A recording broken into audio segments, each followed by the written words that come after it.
The grey man does whatever a grey man can.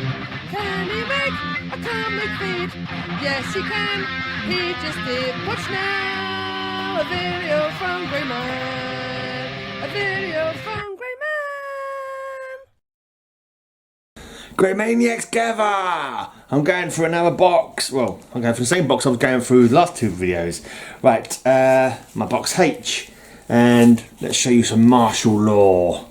Great comics, very adult, good stuff.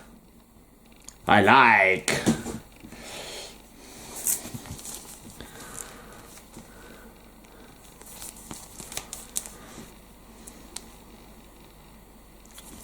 Very cool take on like superheroes, but like a very kind of negative. But basically, the superheroes were kind of given superpowers to fight war, kind of like a Vietnam kind of conflict, and they've come back sort of PTSD and generally misbehaving, and it takes like people like martial law to control the gangs, the superhero gangs that basically make a mess of San Futuro, which is San Francisco after a massive earthquake. Martial law takes Manhattan as a complete piss take of basically Marvel comic books. All the Marvel characters are in an asylum basically. But it starts off, he's after this guy who is like their Punisher clone.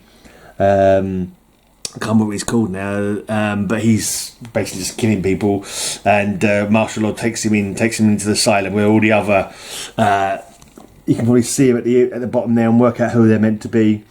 They're all yeah. And it's an interesting ending. It's a very interesting ending. Right, martial law Super Babylon. This is very much a DC Golden Age rip, I would say. This was when the comic book went from. Actually, I'm surprised this has been repeat. This is the one I'm thinking it is, where it was originally shown in Toxic comic book. A UK comic book was like a new competitor with 2000 AD. Didn't have much legs though. Only went for about 30 issues before like dying a death. Yeah, but it was like there was like a toxic. It was like go with the flow. Was this toxic goo that was bringing the bodies back to life, and all the golden age superheroes had come back to life and were evil though, like zombies. Well, and this is an interesting little one. This is Pinhead versus martial law. So they've teamed up Pinhead from the Hellraiser horror movies, and martial law goes to Pinhead's version of Hell. Nice silver SFPD badge there. San Futuro Pain Department. We have such sights to show you.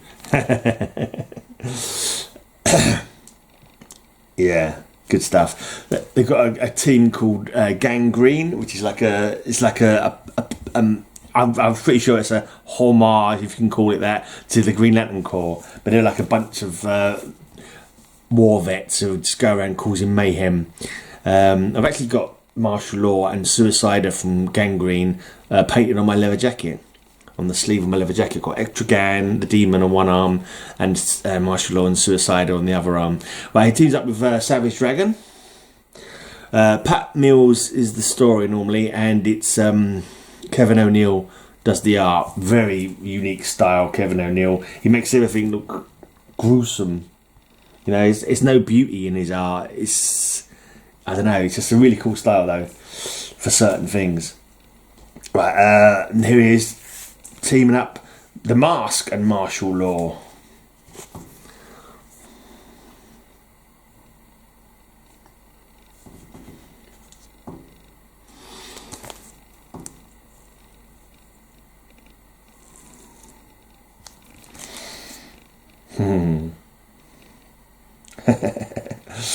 They all got like stuff. Look at the costume that woman's. Literally, she's like but nothing but a strip to hide her modesty, and her t-shirt says "I'll blow your mind." It's really quite adult. All right, and this is a really cool comic. I haven't got that many of these actually. I've got a few trades. Astro City are really good comics. Kurt Busiek, really beautiful, really cool stories. Really, like he takes the tropes and the memes and the iconic sort of stuff from superhero books, and he creates his own characters which sort of tell those sort of tales, like puts new light on those tales kind of thing. It's really cool. There's one story that it makes me cry thinking about it. It's like, I won't go into it, but I can't remember what it's called, but it features a character called the Hangman. And it's mainly, most of the story actually in Astro City is the city where the heroes are, and it's the bystander interactions, or it'll be like, quite often you'll hear a story from a bystander's perspective, where he sees a superhero doing something, quite often it's like that, not always. But this was a little run called, I'm not sure if I've got all of these local heroes, I think I've got the whole run of local heroes, I think this is as many as they did, but I'm pretty sure there's tons of stories that I need to buy more. I need to find out which ones I don't have and buy some more, because they're never a bad read. Never a bad read. Always a great read, in fact. Right, and this is a special Astro City Supersonic. This is like an old hero who comes out of retirement one more time, and this is a cat. This is Lord Furrybum the Third. Right, and this is not part of Astro City. It's a character called Arrowsmith.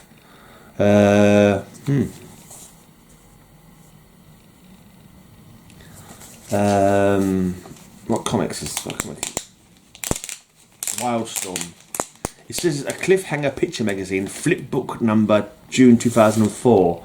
So the other side has got Astro City flipbook. Maybe I should keep the Astro City bit showing, since it was probably picked up for the Astro City.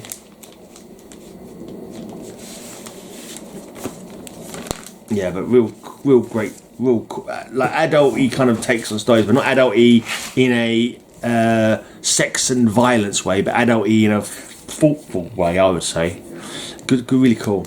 Well, I don't think necessarily be adult anyway. Anyone can read them, but I think they are kind of more like, I would say adult-y, just because they're kind of serious and more thoughtful than maybe a young reader would be interested in. I'm not too sure. What do you think? Have you read Astro City? Yeah, Sleepwalker. And Catwalker again. Catwalker buyer. You've got fluff hanging off the back of your leg. Oopsie. Get this fluff off your back of your leg. A little fluff. That's what you get. There you go. A little fluff ball on the back of your leg that I've got rid of for you. Right. Sleepwalker, as I was saying. I'm a sucker for a character with a ball for a head. There's like the orb from Ghost Rider and an 8-ball from Sleepwalker. About the only two that I know of, but I don't know, I just feel they look cool. Basically the Sleepwalker comes out of this kid's body every time he sleeps, and it's quite an interesting, like, reality kind of altering. I think it's does he use some kind of dream energy that he can sort of, like how dreams, anything can happen in dreams kind of thing. I think that's the kind of the idea of it.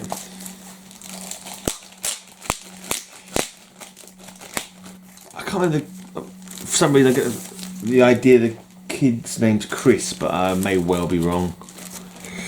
I don't suppose it will tell me on the first page by any chance. Could it possibly have a blurb?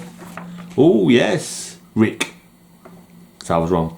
Trapped in the mind of college student Rick Sheridan is a mysterious alien who claims he's a guardian of the mindscape, the dimension that borders on the minds of all intelligent beings. And when Rick sleeps, the alien walks into our reality, where he can continue his noble mission and use his powers to strike fear in the hearts of Earth's evildoers everywhere, as the heroic, horrifying Sleepwalker.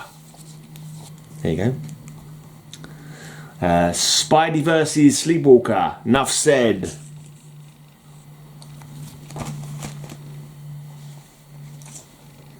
Make way, Spider-Man. There's a new web slinger in town.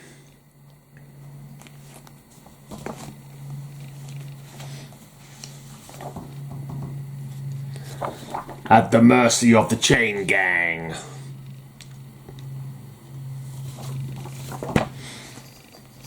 Deathlock versus Sleepwalker.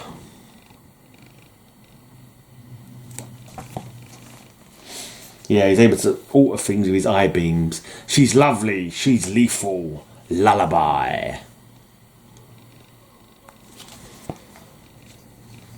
No place to run, no place to hide.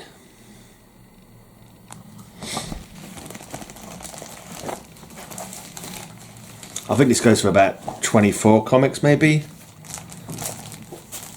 I think last time I showed these a while ago, Roger said to me, "Oh, I've got the annual," and I'm like, "Probably not. I don't think I've got the annual. I still haven't got the annual." Oh well, must get the annual one day.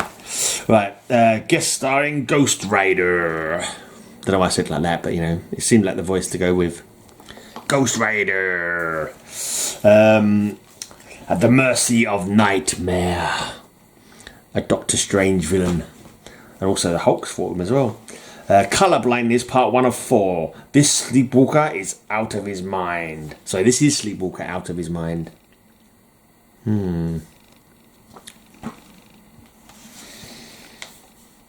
Introducing Spectra, the colour of pain.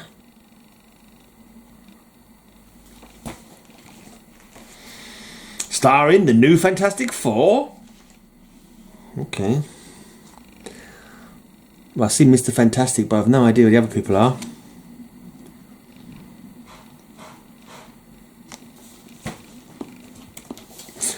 You could have left my mind peacefully, Sleepy. Now we're doing it my way.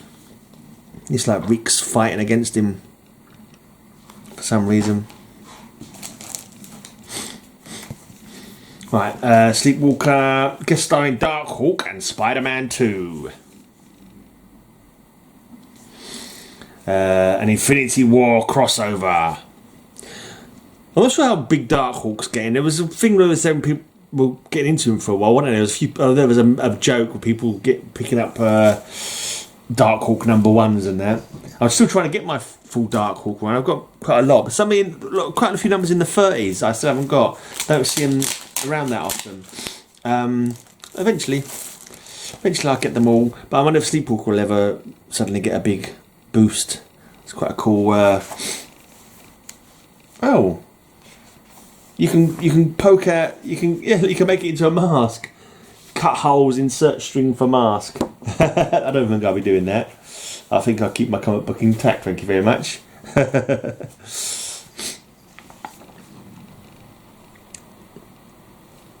This is another one I should read again, actually. Half Man, Half Monster.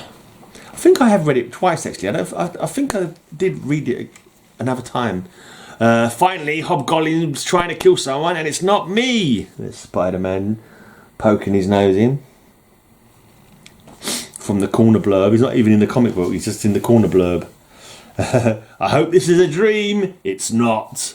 His head's been smacked off and he's talking. I hope this is a dream. In the clutches of Cobweb.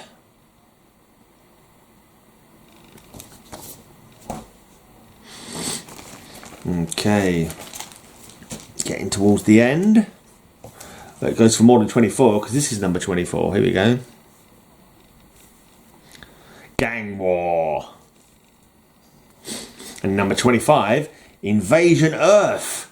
48 pages, silver background. It turns out there are other Sleepwalkers and they're invading the Earth. What?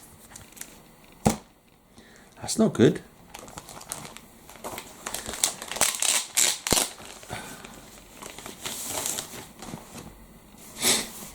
Right, number 26.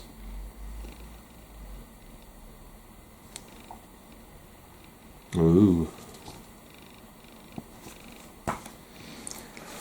Let's rock. It's like the Avengers versus the Sleepwalker, the fellow Sleepwalkers, the bad Sleepwalkers, so we call them. Sleepwalker's new foe is Psychotic.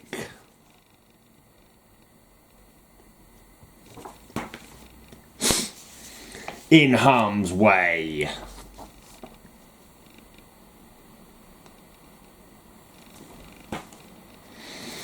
In the dead of night, there stalks a killer. Strange costume, non-symmetrical costume. Like the wrappings on his arms, and he's got a bear arm on one side as well. It's kind of like one leg wrapping longer than the other. It's a very kind of interesting and non-symmetrical costume. And that was it. That was the last one. I do have this. This is the last comic I'm going to show you. So it went for 30 issues. Right, Sleepwalker Holiday Special. Maybe this is the one Roger was talking about, asking if I had it or not. Or maybe it's a different freaking... It might be a completely different video, a completely different character who was telling me about, and I'm just confusing my stories. But I've got the Sleepwalker Holiday Special anyway. I wonder if there is an annual as well that I'm missing. I don't know. If Roger watches this, remind me. Remind me, old chap.